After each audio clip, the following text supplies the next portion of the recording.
My name's Melissa Hardy. My name is Chris Hall. Roxanne Kogel. Sarah Swank. Christy Hall. Rachel Waters. Monica Jones. I'm Sharon. I'm Tammy Appich. And I'm Abby Appich. My son's name is Noah Jones. I am the mom of Jana Bean Dahl. Jessie Hall. She had her hemispherectomy in November of 2007. On August 21st, 2008. 2006, when she was 28 days old.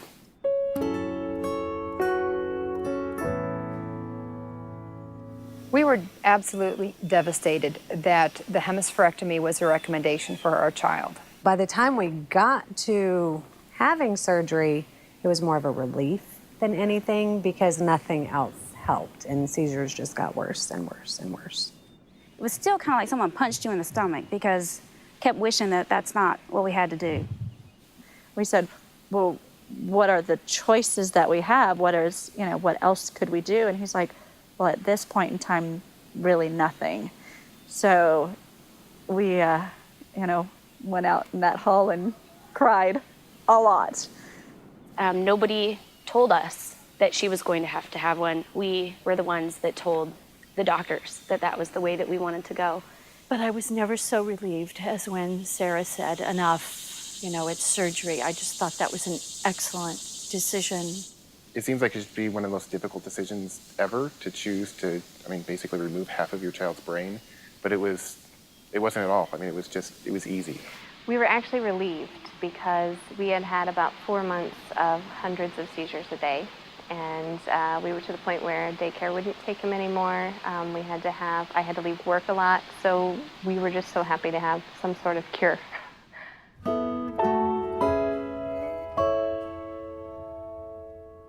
Oh, that's the part I dreaded the most. The part I dreaded the most was saying goodbye to him the day of surgery. And I kept picturing that moment leading up to it over and over in my head. And even now, it makes me really emotional.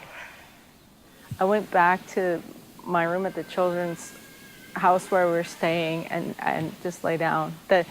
The stress was such a physical burden that I could not make it through it. So I knew it was an 8-hour surgery. I knew I could be gone for 3 or 4 hours and nothing would happen, so I left. During surgery day, we blogged about every hour in terms of how Jessie was doing, the reports we were getting, because there were people that wanted to know. Because she was only 16 months old, I really hadn't finished her baby scrapbook, so I actually worked on her scrapbook from her baby years, from her first year. Rachel was in surgery for 10 hours, and we set up in the waiting room with our laptop computer, and we had a snack station, and we were very fortunate as there was 3 other hemispherectomies at UCLA at the same time we were. Well, my husband and I asked our families to sort of stay at home and just let us be alone at the hospital. We really felt like trying to nurture or support anybody else was really not going to work. So we sat in a family waiting room and I read a book. My husband slept. There was a lot of sort of quiet staring into space time, a lot of hand holding. We were all away from the chaos of the hospital because they would call us when it was time to come back. We slept. Took the opportunity to go get something to eat together as a family because we knew we couldn't do anything. She was in really good hands. I just did a lot of sitting, and I don't remember reading a book. I remember I had one of her little blankets and I held on to it the whole time she was in surgery, just a blanket that she had, and prayed. And I think we accidentally saw her too soon. We were sitting out in the kind of a waiting room outside the pediatric intensive care unit, and the elevator opened up. We were kind of sitting out there, and you couldn't see who was on the gurney, but I recognized one of the docs that was with her. I'm like, I think he was in the emergency room. And I kind of got to look. I was like, that's Josie. And they wouldn't let us deal with her there. They wanted to get her in the room, but we were able to look, and before surgery, her cheek and throat, everything was just seizing constantly, and we were able to look, and it was gone. And she was sleeping, and I was like, and that's the first thing I looked back and go, she's not seizing.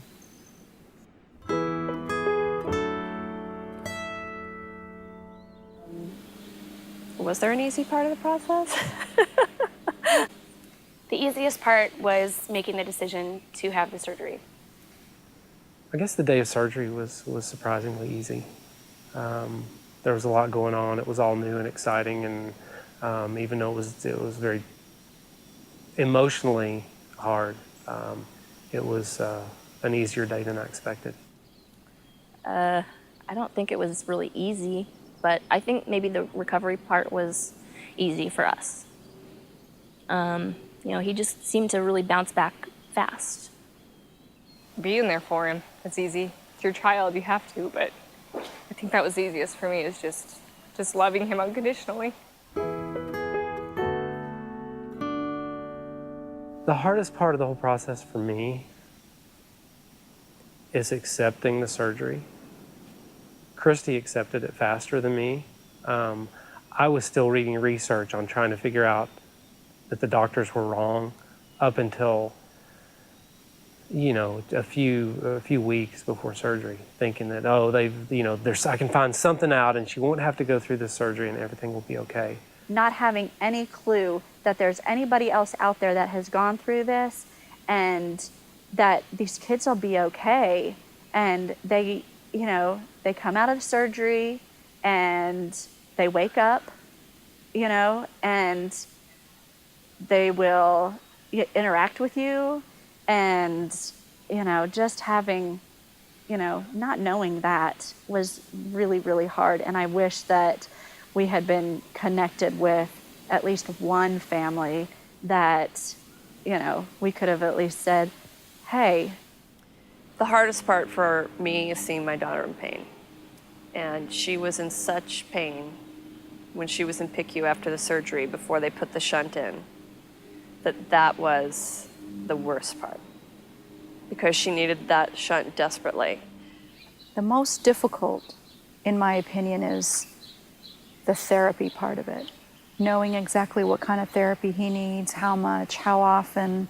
Am I doing enough for him? And am I doing the right kind of therapy? Could he be doing better? And seeing other kids that are doing better, and you wonder what their parents are doing, and that's tough sometimes. It was a real struggle.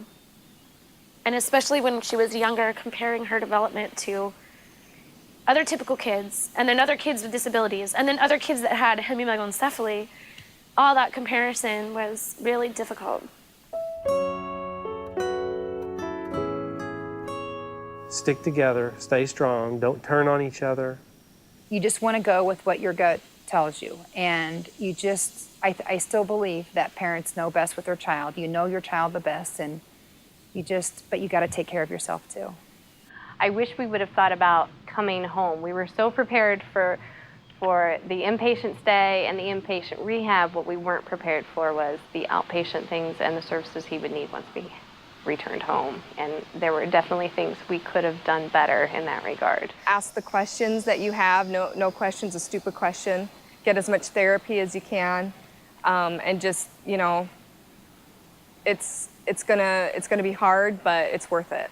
Even though it's really scary to hold them because they cringe and they're really fragile, you should hold them because that's what they want, even though it's really scary. And I was really afraid to hold him, but then I realized that I'm his big sister and I should be holding him.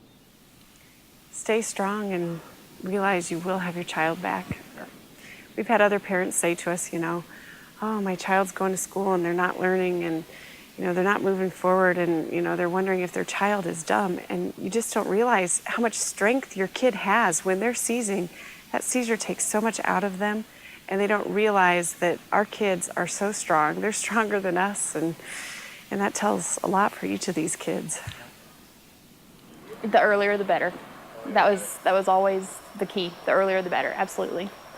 You just got to learn from your mistakes, keep moving forward, and just keep moving forward with your child.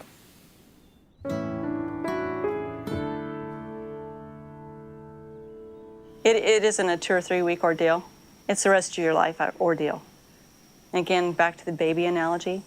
You think everything's so work intensive at first, but everything just kind of shifts, and then you just have new problems to deal with or new issues, and then that gets better, and then you go on to the next thing. So it's a lifelong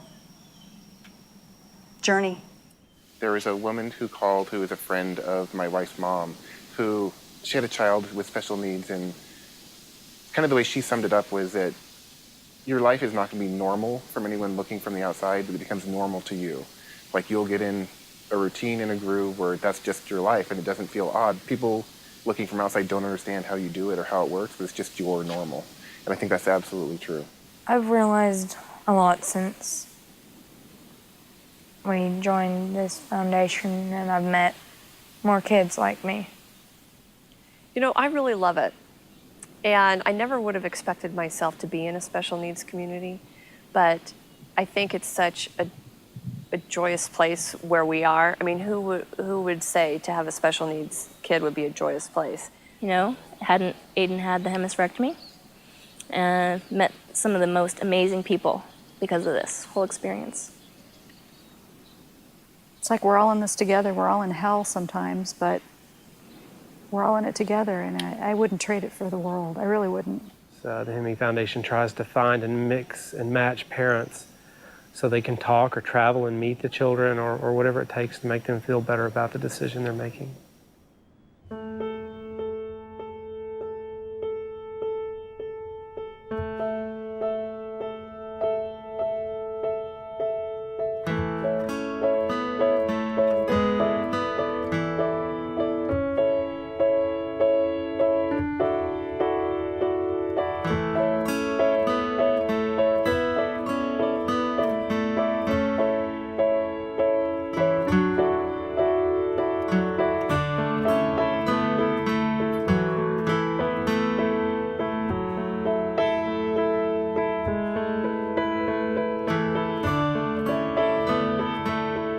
I've made friendships within our hemimegalencephaly group that far surpass even blood ties. I mean, they're my family, and their children are my family.